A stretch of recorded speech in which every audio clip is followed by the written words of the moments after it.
Kami dari kelompok 3 mata kuliah pengantar manajemen kelas Palaran 7 akan membahas tentang kepemimpinan. Pemimpin adalah seseorang yang dapat mempengaruhi orang lain, dan beberapa pemimpin memiliki otoritas manajerial.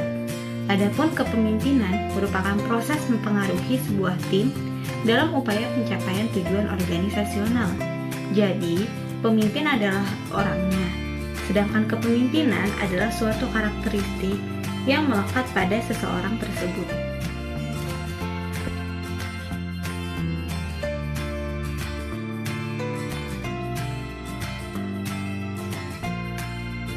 Manajer tidaklah sama dengan pemimpin. Mengapa? Berikut diantaranya beberapa alasan yang mendasari mengapa manajer tidak sama dengan pemimpin. Yang pertama, manajer menjabat lewat penunjukan untuk mendapatkan posisinya, sedangkan pemimpin dapat muncul secara alami atau ditunjuk dalam suatu kelompok. Yang kedua, manajer mempengaruhi orang lain didasarkan pada wewenang formal yang melekat pada posisinya, sedangkan pemimpin mempengaruhi orang lain untuk bekerja melebihi tindakan yang diperintahkan oleh otoritas formal. Yang ketiga, tidak diperlukannya keterampilan atau kemampuan khusus dalam memimpin, sedangkan manajer itu memerlukan kemampuan khusus, sehingga tidak semua pemimpin dapat menjadi manajer. Hal ini disebabkan kemampuan mempengaruhi tidak menjamin kemampuan merencanakan, mengorganisasi, dan mengendalikan. Pembahasan selanjutnya yaitu mengenai teori kepemimpinan awal. Nah, ini tuh terbagi menjadi dua nih, yaitu pemimpin itu seperti teori karakter pemimpin. Nah, jadi seorang pemimpin ini harus memiliki nih karakter pemimpin gitu kan. Nah, jadi nama lainnya yaitu leadership trait theories gitu. Nah, selanjutnya ada juga nih teori kepemimpinan awal ini yang namanya bagaimana seorang pemimpin ini tuh berinteraksi dengan anggotanya. Nah, teori ini disebut juga dengan teori perilaku pemimpin. Nah, teori perilaku pemimpin ini juga disebut dengan leadership behavior theories. Oke, selanjutnya kita akan membahas nih seperti yang dijelaskan tadi di teori kepemimpinan awal. Di situ terdapat dua ya. Yang pertama kita akan mengetahui terlebih dahulu karakteristik dari kepemimpinan ini, atau disebut juga dengan leadership trait theories gitu ya teman-teman. Jadi, karakteristik kepemimpinan ini tuh mulai berkembang pada tahun 1920-an sampai dengan 1930-an. Nah, di mana fokus leadership traits ini atau fokus karakteristik kepemimpinan itu bergerak pada karakteristik di mana karakteristik ini nantinya akan membedakan, kita akan bisa membedakan mana yang pemimpin dan mana yang bukan pemimpin. Nah, gitu ya teman-teman. Nah, selanjutnya di sini juga terdapat ciri-ciri yang diasosiasikan dengan kepemimpinan yang berhasil. Nah, kira-kira ciri-ciri itu apa aja sih? Nah, jadi ciri-ciri yang diasosiasikan dengan kepemimpinan berhasil itu ada 7 macam ya teman-teman. Yang pertama itu ada mengarahkan. Nah, yang kedua itu ada kehendak memimpin. Jadi seorang pemimpin ini ada rasa untuk memimpin gitu.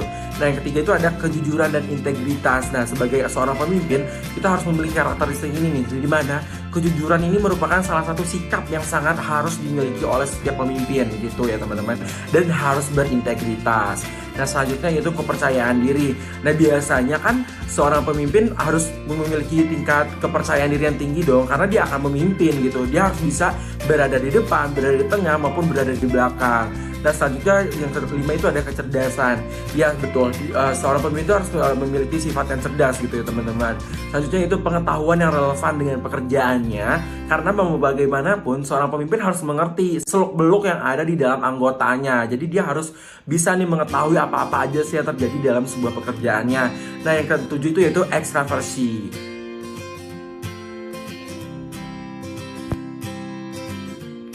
Nah, yang kedua yaitu ada teori perilaku kepemimpinan. Nah, tadi kan dijelasin ya, karakteristiknya udah dijelasin ya. Selanjutnya itu ada perilaku kepemimpinan, di mana teori ini merupakan teori-teori kepemimpinan yang mengenali perilaku, di mana kita akan bisa membedakan pemimpin yang efektif dan pemimpin yang tidak efektif. Nah, ini tuh ada beberapa studi yang menjelaskan mengenai teori perilaku kepemimpinan. Di sini ada studi Universitas Iowa, selanjutnya juga ada studi Ohio State. Nah, yang ketiga ada studi Universitas Michigan, yang terakhir ada isi manajerial. seperti yang dijelaskan tadi di teori perilaku kepemimpinan ini, terdapat kan beberapa studi-studi yang menyatakan teori perilaku kepemimpinan ini. Nah, yang tadi kan ada nih teori studi Universitas Iowa. Nah, temuan riset dari studi Universitas Iowa ini yaitu tidak ada gaya kepemimpinan tertentu yang konsisten paling efektif dan menghasilkan kinerja lebih baik. Yang kedua itu karyawan lebih puas memiliki kepemimpinan yang demokratis daripada pemimpin otoritas. Nah, yang kedua itu ada temuan riset dari studi Ohio State, di mana ini studi ini menyatakan pemimpin yang tertinggi di dalam membuat struktur dan pertimbangan kadang mencapai kinerja dan tugas kepuasan karyawan yang tinggi, tapi tidak selalu. Nah, selanjutnya itu ada studi Universitas Michigan, di mana pemimpin yang berorientasi karyawan menghasilkan produktivitas dan kepuasan kerja karyawan yang sangat tinggi. Dan yang keempat itu ada kisi manajerial, di mana kisi ini menunjukkan menilai gaya kepemimpinan menggunakan dua dimensi. Ya, dua dimensi ini itu apa sih? Yang pertama itu ada perhatian pada orang. Nah, yang kedua itu perhatian pada produksi dengan skala 1-9. Baik, selanjutnya mengenai teori kontingensi kepemimpinan, di mana kita ketahui bahwa kinerja dan kesuksesan pemimpin tidak hanya bergantung pada kualitas dan metodenya, tetapi juga pada situasi yang sedang dihadapi, karena sejatinya tidak ada satu gaya kepemimpinan terbaik. Pemimpin akan mencapai kinerja terbaiknya ketika gaya kepemimpinan sesuai dengan situasi yang sedang dihadapi. Nah, ada istilah yang mengatakan bahwa setiap kepemimpinan ada masanya. Maksudnya, sebuah gaya kepemimpinan diperlukan pada situasi tertentu dan tidak diperlukan atau tidak cocok pada situasi lain. Situasi berkaitan dengan karakteristik kelompok, seperti pengalaman bawahan dan sifat tugas kelompok yang terstruktur dengan jelas atau tidak. Teori ini dikenal dengan teori kontingensi kepemimpinan. Terdapat 3 model kepemimpinan situasional, yaitu yang pertama ada teori Fiedler, kemudian teori Hersey-Blanchard, dan yang terakhir yaitu teori jalur tujuan kepemimpinan atau biasa dikenal dengan Path Goal Theory of Leadership. Selanjutnya yaitu model kepemimpinan kontingensi menurut teori Fiedler. Nah, pada model ini menjelaskan bagaimana situasi menengahi hubungan antara efektivitas kepemimpinan dengan ukuran ciri yang disebut nilai LPC rekan kerja yang paling tidak disukai menurut Yukel tahun 2005. Hubungan antara LPC pemimpin dan efektivitas tergantung pada sebuah variabel situasional yang rumit, disebut dengan keuntungan situasional atau situational favorability atau kendali situasi. Fiedler mendefinisikan kesukaan sebagai batasan di mana situasi memberikan kendali kepada seseorang pemimpin atas para bawahan. Nah, perlu kita ketahui ada 3 aspek situasi yang perlu dipertimbangkan, meliputi hubungan pemimpin dengan anggota, di mana terdapat batasan pemimpin yang memiliki dukungan dan kesetiaan dari para bawahan. Pemimpin mempengaruhi kelompok dan kondisi di mana ia dapat melakukan begitu.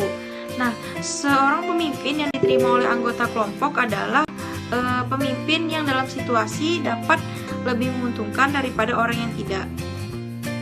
Selanjutnya yaitu kekuasaan posisi. Nah, pada kekuasaan posisi ini merupakan batasan di mana pemimpin memiliki kewenangan untuk mengevaluasi kinerja bawahan dan juga memberikan penghargaan maupun hukuman. Nah, yang ketiga yaitu struktur tugas. Nah, struktur tugas ini menjadi batasan di mana terdapat standar prosedur operasi untuk menyelesaikan tugas. Terdapat sebuah gambaran rinci dari produk atau jasa yang telah jadi dan juga indikator objektif seberapa baiknya tugas itu dilaksanakan. Nah, selanjutnya yaitu teori Hersey-Blanchard. Kepemimpinan situasional Hersey dan Blanchard merupakan teori yang menawarkan model yang didasarkan pada pemikiran bahwa kemampuan diagnosis bagi seorang manajer tidak bisa diabaikan. Seperti terlihat pada manajer yang berhasil harus seorang pendiagnosis yang baik dan dapat menghargai semangat mencari tahu. Apabila kemampuan motif serta kebutuhan bawaan sangat bervariasi, seorang pemimpin harus mempunyai kepekaan dan kemampuan mendiagnosis agar mampu membaca dan menerima perbedaan-perbedaan itu. Nah, para pemimpin haruslah bisa menilai dengan tepat atau menilai secara intuitif tingkat kematangan pengikut mereka dan menggunakan gaya kepemimpinan yang sesuai dengan tingkat kematangan tersebut. Nah, di sini diperlukan kesiapan. Kesiapan ini dimaksud sebagai kemampuan dan kesediaan seorang pengikut untuk mengambil tanggung jawab perilaku mereka. Dengan demikian, teori ini berfokus pada memberi penekanan lebih pada pengikut dan tingkat kematangan mereka. Nah, di sini terdapat ada gambar di atas. Nah, yang pertama itu ada tingkat pada M1. Nah, di M1 ini memiliki tingkat kematangan anggota rendah yang memiliki ciri-ciri anggota tidak mampu dan tidak mau melaksanakan tugas. Maksudnya di sini kemampuan anggota dalam melaksanakan tugas rendah dan juga anggota tersebut tidak mau bertanggung jawab. Penyebabnya tugas dan jabatan yang dijabat memang jauh dari kemampuan, kurang mengerti apa kaitan antara tugas dan tujuan organisasi. Mempunyai sesuatu yang diharapkan tetapi tidak sesuai dengan ketersediaan dalam organisasi. Nah, selanjutnya yaitu M2. Pada M2, tingkat kematangan anggota rendah ke sedang atau biasa disebut dengan moderat rendah. Ciri-cirinya itu anggota tidak mampu melaksanakan tapi mau bertanggung jawab. Di sini maksudnya walaupun kemampuan dalam melaksanakan tugasnya rendah, tetapi pada seseorang tersebut memiliki rasa tanggung jawab sehingga masih memiliki upaya untuk terus berprestasi. Mereka yakin akan pentingnya tugas dan tahu pasti tujuan yang ingin dicapai. Nah, penyebab dari ini yaitu anggota belum berpengalaman atau belum mengikuti pelatihan maupun pendidikan, tetapi di sini dia memiliki motivasi tinggi dalam menduduki jabatan baru, di mana semangat tinggi tetapi bidangnya baru dan selalu berupaya untuk terus mencapai prestasi, dan juga punya harapan yang sesuai dengan ketersediaan yang ada di dalam organisasi. Nah, selanjutnya itu ada M3. Nah, pada M3 ini ada tingkat kematangan anggota dari sedang ke tinggi atau biasa disebut dengan moderat tinggi. Ciri-cirinya yaitu anggota mampu melaksanakan tetapi tidak mau. Maksudnya di sini mereka yang mempunyai kemampuan untuk melaksanakan tugas tetapi karena suatu hal tidak yakin akan keberhasilan sehingga tugas tersebut tidak dilaksanakan. Nah, penyebabnya dari sini yaitu anggota merasa kecewa maupun frustasi. Contohnya, baru saja mengalami alih tugas dan ketika tidak puas dengan penempatan yang baru. Nah, yang terakhir itu ada M4, itu tingkat kematangan anggota tinggi. Ciri-cirinya anggota mau dan mampu. Maksudnya seorang anggota itu mempunyai kemampuan yang tinggi dalam menyelesaikan tugas ataupun memecahkan masalah dan juga punya motivasi tinggi serta besar tanggung jawabnya. Mereka ini adalah yang berpengalaman dan punya kemampuan yang tinggi dalam menyelesaikan tugas. Mereka juga mendapat kepuasan atas prestasinya dan yakin akan selalu berhasil. Nah, pada teori ini perlu juga kita ketahui Hersey dan Blanchard menggunakan penelitian OSU, Ohio State University, mengenai 4 gaya kepemimpinan yang bisa dipakai oleh para pemimpin. Yang pertama itu ada telling, yang menyuruh, di mana pemimpin menetapkan peran yang diperlukan untuk melakukan suatu tugas dan memerintahkan para pengikutnya apa, di mana, bagaimana, dan kapan melakukan tugas tersebut.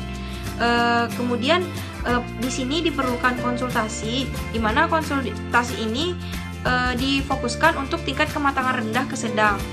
Orang yang tidak mampu tetapi berkeinginan untuk memikul tanggung jawab, memiliki keyakinan tetapi kurang memiliki keterampilan.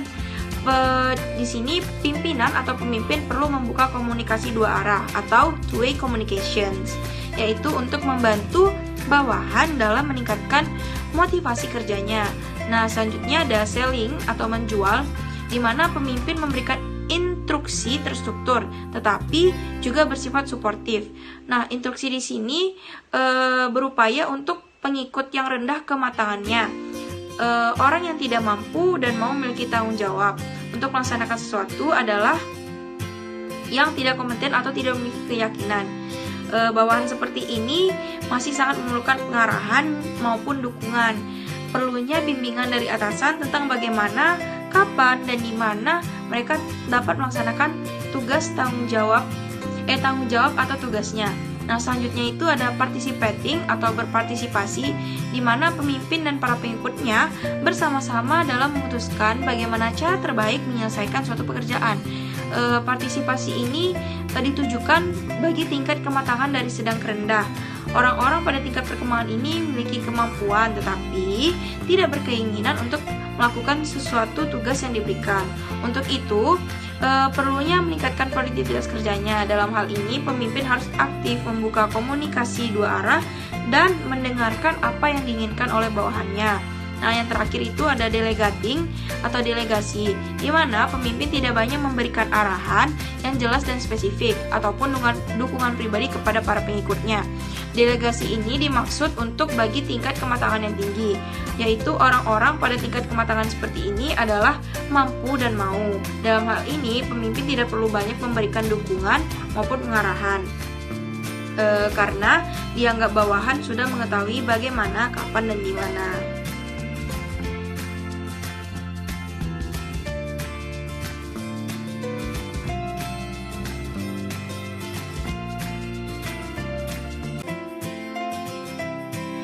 Nah, yang terakhir yaitu teori kepemimpinan kontingensi, teori jalur tujuan kepemimpinan, atau biasa dikenal Path Goal Theory of Leadership.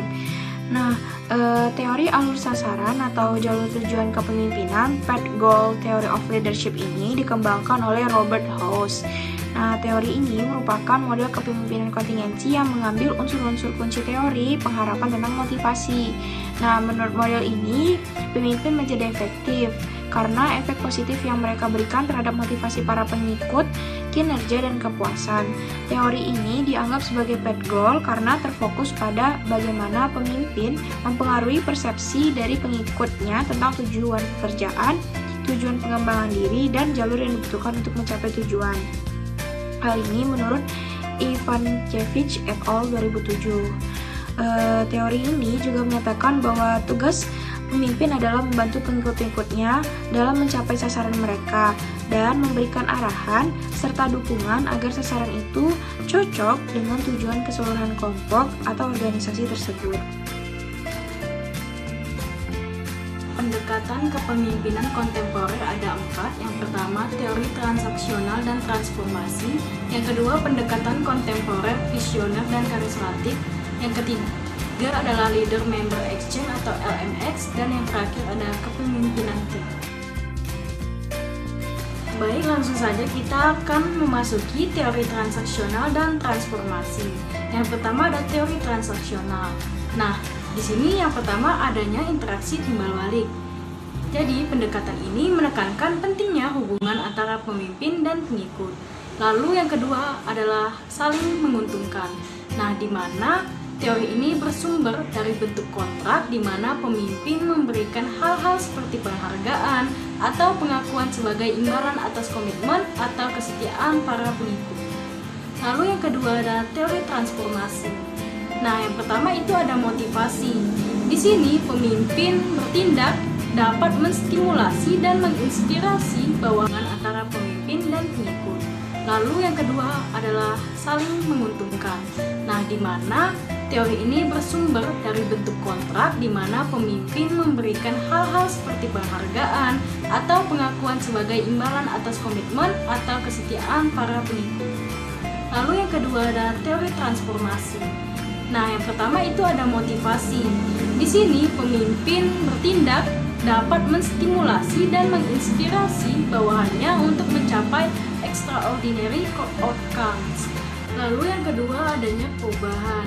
Nah, perubahan di sini pemimpin membuat perubahan baik dalam struktur, proses utama atau budidaya secara keseluruhan, di mana pemimpin mempunyai teknis dari visi dan misi yang menarik, serta wawasan teknis yang brilian, dan kualitas karismatik. Baik, selanjutnya yang ketiga adalah pendekatan kontemporer visioner. Yang pertama itu jelas dan realistik. Jelas di sini adalah dalam visi dan misi serta realistik terhadap situasi yang terjadi pada saat itu. Lalu yang kedua itu percaya diri dan antusias. Di sini pemimpin bertindak sebagai pribadi yang percaya diri, yang memiliki kepribadian serta tindakan yang dapat mempengaruhi orang lain untuk berperilaku dengan cara tertentu. Yang keempat itu adalah pendekatan kontemporer karismatik. Nah, yang pertama itu mampu mengambil resiko. Di sini pemimpin mampu mengambil resiko yang dihadapkan apabila terdapat rintangan dan gangguan yang terkadang mengharuskan adanya pengorbanan pribadi. Lalu ada peka terhadap lingkungan. Yang ketiga itu ada Leader Member Exchange atau LMX, di mana LMX ini adalah sebuah teori yang berfokus pada kualitas hubungan antara pemimpin dan bawahan untuk memahami pengaruh peran pemimpin terhadap member, tim, ataupun organisasi. Yang keempat itu adalah kepemimpinan tim. Di sini yang pertama yaitu mau mempercayai orang lain dan memberi kewenangan. Di sini pemimpin bekerja sebagai tim. Ketika orang terlibat dalam sebuah proyek yang kompleks, maka seorang pemimpin harus mempercayai orang lain dan memberikan kewenangan agar mereka dapat memberikan kontribusi sesuai dengan job desk yang telah diberikan oleh seorang pemimpin. Lalu yang kedua itu adalah memahami ketika akan intervensi. Intervensi di sini artinya adalah perselisihan antara dua belah pihak, dan di sini pemimpin bertindak sebagai orang yang memahami ketika akan terjadi intervensi agar dapat melakukan solusi yang tepat sesuai dengan kondisi pada saat itu. Pada kesempatan kali ini, kelompok kami akan menganalisis tentang gaya kepemimpinan pada PT Sinar Sarana Sukses. PT Sinar Sarana Sukses berdiri sejak tahun 2000 dan terletak di Surabaya. Perusahaan ini bergerak di bidang distributor semen. Visi PT Sinar Sarana Sukses yaitu menjadi perusahaan yang terdepan dan termaju serta menjadi distributor semen terdepan, terutama di area Jawa Timur, dengan misi selalu memasarkan dan memperkenalkan produk baru dengan kualitas terbaik di seluruh lapisan masyarakat. Analisis ini didasarkan pada 3 jabatan pemimpin di level yang berbeda, yaitu Direktur, Manajer Operasional dan Administrasi, serta Kepala Bagian Logistik, dengan 4 indikator, diantaranya pendelegasian wewenang, pengambilan keputusan dan kebijakan, sifat pemimpin, dan pengarahan bawahan. Untuk pendelegasian wewenang, Direktur memberi wewenang kepada jabatan di bawahnya, menerima laporan, serta menegur karyawan. Sedangkan manajer operasional dan administrasi memiliki wewenang untuk menggantikan direktur pemimpin rapat, menegur karyawan, serta mengeluarkan surat peringatan untuk pelanggaran berat. Adapun kepala bagian logistik dapat menegur kesalahan kecil serta melaporkan kesalahan berat kepada atasan, sehingga dapat disimpulkan gaya kepemimpinan bersifat partisipatif. Sedangkan dalam pengambilan keputusan dan kebijakan, direktur mendengarkan dan mendiskusikan kritik maupun saran untuk dijadikan pertimbangan dalam pengambilan keputusan. Manajer dapat memberi kritik dan saran serta mempertimbangkannya bersama direktur melalui rapat atau diskusi. Sedangkan kepala bagian logistik dapat menampung keluhan maupun aspirasi yang akan dijadikan sebagai kritik dan saran sebagai bahan pertimbangan keputusan. Walaupun pada akhirnya keputusan tetap berada di tangan direktur. Sehingga dalam hal ini, gaya kepemimpinan dalam pengambilan keputusan dan kebijakan bersifat partisipatif karena melibatkan karyawan lainnya. Indikator sifat pemimpin, kami hanya mendapatkan informasi mengenai direktur. Direktur bersifat tegas, bijaksana, dan berwibawa. Direktur pun ingin karyawan menghormati dan menghargai direktur beserta keputusannya. Namun hal ini bukan bermaksud untuk menakuti karyawan. Untuk menciptakan karyawan yang loyal, direktur membuat grup dengan seluruh karyawan di media sosial, serta mengadakan buka bersama saat bulan Ramadan untuk menciptakan suasana kebersamaan dan kekeluargaan, sehingga gaya kepemimpinannya bersifat partisipatif. Dan terakhir, dalam hal pengarahan bawahan, direktur menekankan semua karyawan untuk bersikap disiplin dalam segala hal serta melakukan pengawasan. Manajer diminta untuk mencari terobosan-terobosan baru dan disiplin, serta menegur karyawan agar tidak mengurangi kesalahan kecil dan mengeluarkan surat peringatan untuk kesalahan besar.